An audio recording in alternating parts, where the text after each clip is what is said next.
turning your superhero alter ego, Ozymandias, into a billion-dollar industry. Toys, lunchboxes, genetic engineering. These are the big screen characters that seem to have lots and lots of money to spare. $1 million. Welcome to WatchMojo.com, and today we're counting down our picks for the top 10 movie millionaires. For this list, we're looking at good guys, bad guys, and even superheroes on the silver screen that have acquired or already possess great wealth. We're excluding gangsters like Michael Corleone and people who have not yet become millionaires in their films in question, like Mark Zuckerberg in The Social Network. I know you've done your homework, and so you know that money isn't a big part of my life, but at the moment I could buy Mount Auburn Street, take the Phoenix Club, and turn it into my ping pong room.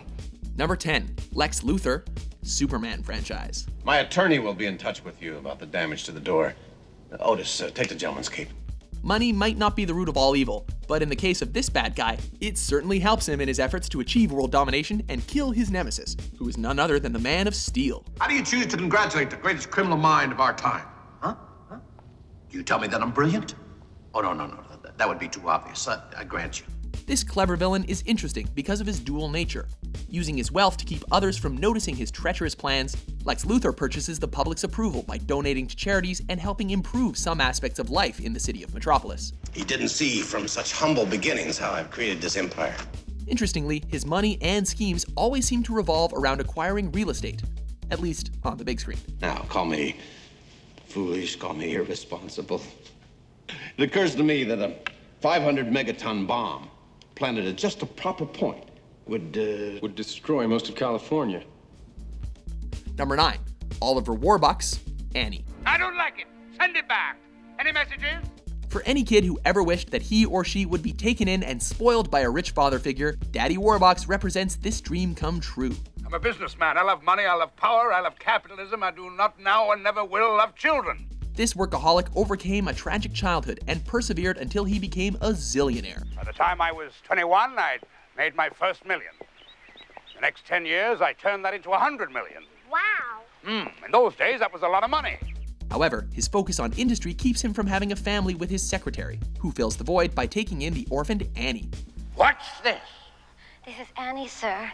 This is the orphan who will be staying with us for a week. Warbucks eventually becomes captivated by the red-headed orphan and resolves to help her whenever she needs it, which is what made him such a popular zillionaire with movie fans. To Annie with love. I love you, Daddy Warbucks.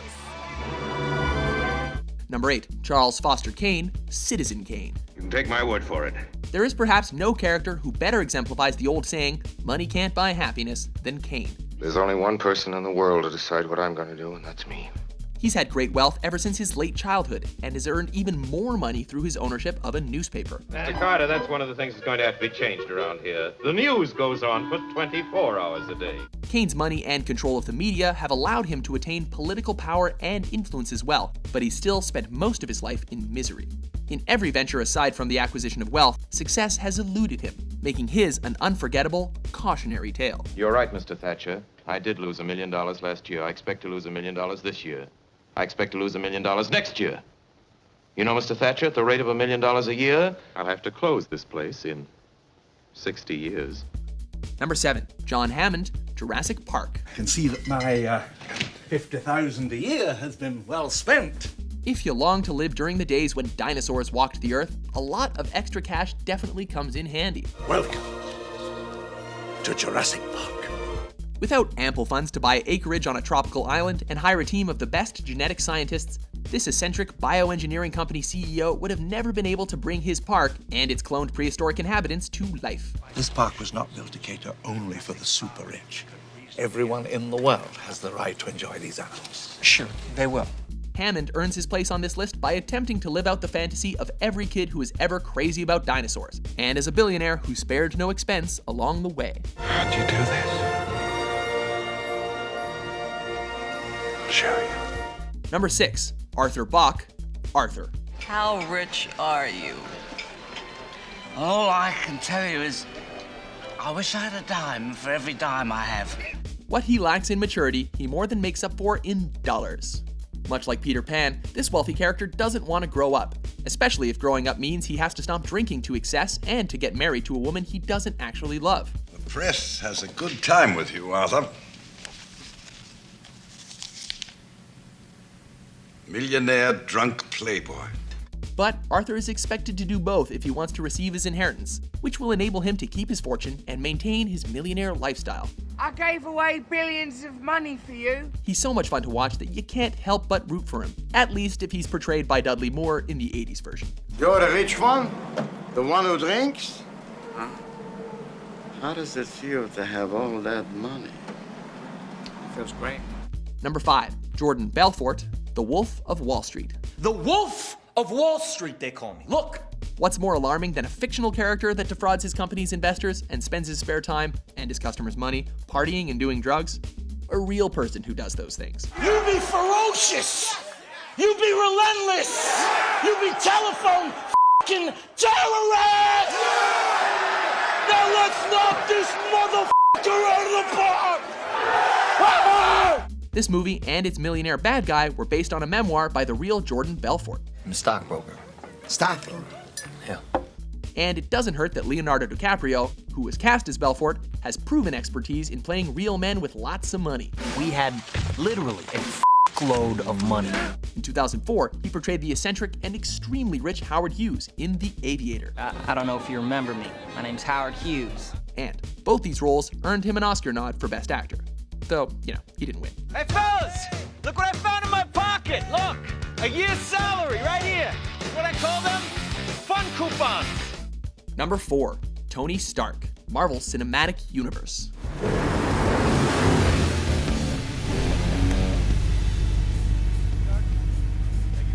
When you're seriously injured, it can be a reason to panic. Unless, of course, you happen to be a genius who owns a weapon manufacturing company like Stark Industries. You plan to report on the millions we've saved by advancing medical technology or kept from starvation with our IntelliCrops? All those breakthroughs, military funding, honey. In that case, you can just build a customized suit of armor to ensure your survival. As an added bonus, the same suit of armor can be used to help its wearer become a superhero and keep the world safe. Iron Man, that's kind of catchy. It's got a nice ring to it. I mean, it's not technically accurate. The suit's a gold titanium alloy, but it's kind of evocative, the imagery, anyway. Unlike some of the other insanely wealthy superheroes, Tony Stark also has a busy love life and a few personal flaws that keep him entertaining and real. Big man in a suit of armor. Take that off. What are you? Genius, billionaire, playboy, philanthropist. Number 3, Richie Rich. Richie Rich. Richie Rich was the long-awaited first child of Richard and Regina Rich. And at 7 pounds, 6 ounces, was immediately proclaimed the wealthiest baby in the world. Here's a movie millionaire for the grade school set. Richie who? What planet you been living on? Richie Rich, the richest kid in the world. Even though he's the richest kid in the world and he can have anything that money can buy, all Richie really wants to do is to play and have friends his own age, just like any other kid. First, my friends are too busy to hang out with me. Now I'm too busy to hang out with me. Due to his sheltered existence, his only friend is the rich family butler, Herbert Cadbury. Congratulations on the zip, sir. Thank you, Cadbury. Despite this, the good guy Mini Mogul is impressively down to earth, and he uses his wealth to help people and make the world a better place. You couldn't hate him if you tried. I'm gonna go have a talk with Mr. Van Dome. You stay here. Number 2, Bruce Wayne, the Batman franchise. Who are you? Oh, sorry, Bruce Wayne. Although the man behind Batman might still be able to fight crime and save the world from bad guys like the Joker without being extremely rich, he probably wouldn't be able to have a cool car like the Batmobile to drive, or have fancy gadgets to use while he's doing it. It's the car, right? Chicks love the car. Like all good superheroes, though, there's much more to Bruce Wayne than just money, a fancy car, and spandex. My parents deserve justice. He doles out justice to avenge the murder of his parents, who were killed while he was young, proving he also has a strong moral compass, which he uses, despite his lack of superpowers, to implement his sense of justice. These things beg the question as to what exactly does Bruce Wayne do with his time and his money? What does someone like me do? Oh, drive sports cars, date movie stars. Before we unveil our top pick, here are a few honorable mentions. When Mr. Blake died, he left an enormous fortune. $40 billion. He left it all to you, Deeds. The point is, ladies and gentlemen, that greed, for lack of a better word, is good. Oh, that's because I can't get used to being rich. But you could do great things with all that money. You mustn't just squander it. Squandered? What are you talking about? I'm making millions. Well, now, really, enough of this nonsense. I'll pay you twice what they're worth. Come now, I'm being more than generous. Blast this pen! Blast this wretched, wretched pen! What's that? Right there, he looked just like the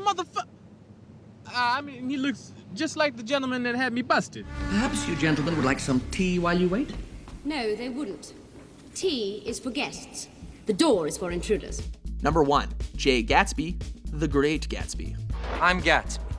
No one symbolizes the glamour and excess of the Roaring '20s better than F. Scott Fitzgerald, except perhaps one of his best-known creations, the enigmatic J. Gatsby. I'm the son of wealthy people from the Midwest. All dead now. This fascinating and complex character, who found wealth through bootlegging during Prohibition, uses his money for no less than a complete reinvention of himself. After my family died, I ran into a great deal of money. After that, I lived like a young prince in all the capitals of Europe. Gatsby also combines his millions with unshakable determination, romantic obsession, and a willingness to do anything to get whatever, as well as whoever he desires. You know, old sport, I haven't used that pool once all summer. Let's take a swim. It's impossible to look away without wanting to know if he succeeds or not. I love you now, isn't that enough? I can't help what's past. I did love him once, but I loved you too.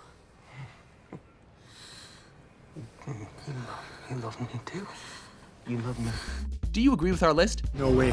Who's your favorite movie millionaire? For more fascinating top 10s published every day, be sure to subscribe to WatchMojo.com. It's an act of sheer will.